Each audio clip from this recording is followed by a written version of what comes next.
এসে গেছি বন্ধুরা নতুন একটা রেসিপি নিয়ে। আজকের রেসিপি বাঁধাকপির পকোড়া। আমি বাঁধাকপির পকোড়া করব আজকের। তার জন্যে অর্ধেক বাঁধাকপি, দুটো গাজর, লঙ্কা, হলুদ, সস, নুন, চালের গুঁড়ো, বেসন, তেল, কাঁচা লঙ্কা, একটা ডিম, পেঁয়াজ। ভিনিগার দিয়ে বাঁধাকপিটা মাখিয়ে নেবো। তার জন্যে 2 চামচ ভিনিগার দিলাম, হাফ চামচ নুন দিলাম, দিয়ে এটা আমি মাখিয়ে এইটাকে ভালো করে মাখিয়ে 15 মিনিট চাপা দিয়ে রাখবো। এবার আমার মাখানো হয়ে গেছে, এটাকে 15 মিনিট ঢেকে রাখবো। 15 মিনিট হয়ে গেছে, আমি খুলে নিচ্ছি।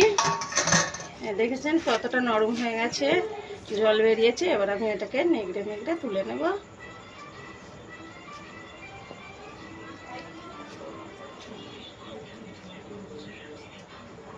এরকম করে সবটাই তুলে নেবো নেড়ে নেড়ে। দেখেছেন নেড়ে নেড়ে তুলে নিয়েছি, কতটা জল বেরিয়েছে। এই জলটা আমরা ফেলে দেব।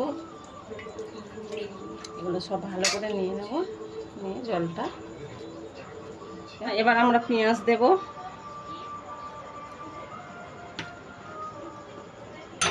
হলুদ দিলাম, অল্প করে হলুদ দেবো, হাফ চামচ। লঙ্কা দেব, লঙ্কা কুচি করে রেখেছি, কচানো লঙ্কাগুলো দিয়ে দিলাম। বেসন দিলাম পুরোটা, চালের গুঁড়ো পুরোটা। চালের গুঁড়োটা আতপ চালের দিতে হবে অবশ্যই। এটা আমি সস দিলাম, tomato sauce, chilli sauce, sauce দিয়েছি এর মধ্যে।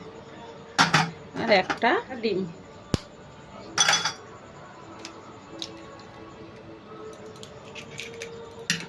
দিয়ে উপকরণগুলো সবগুলো ভালো করে মেখে নিতে হবে,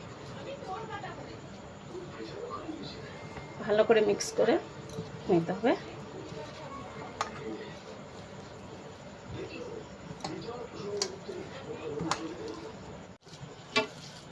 বন্ধুরা আমাদের মাখানো হয়ে গেছে।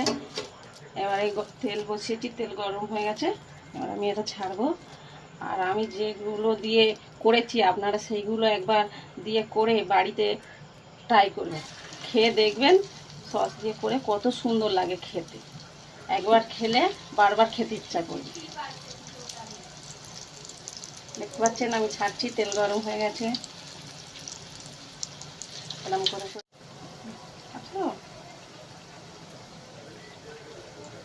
ছাড়া হয়ে গেছে। বন্ধুরা আমার ভাজা হয়ে গেছে এক পিঠ। আমি এবার উল্টে দেবো। এগুলো সবগুলো একটা একটা করে উল্টে দেবো। দেখতে পাচ্ছেন কেমন লাল লাল হয়েছে।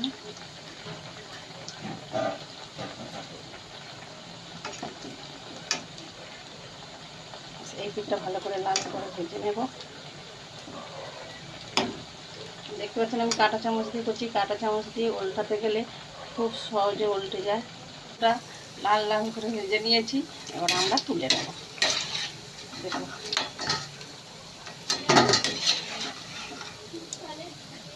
হয়ে গেছে সব, এইভাবে তুলে নেব।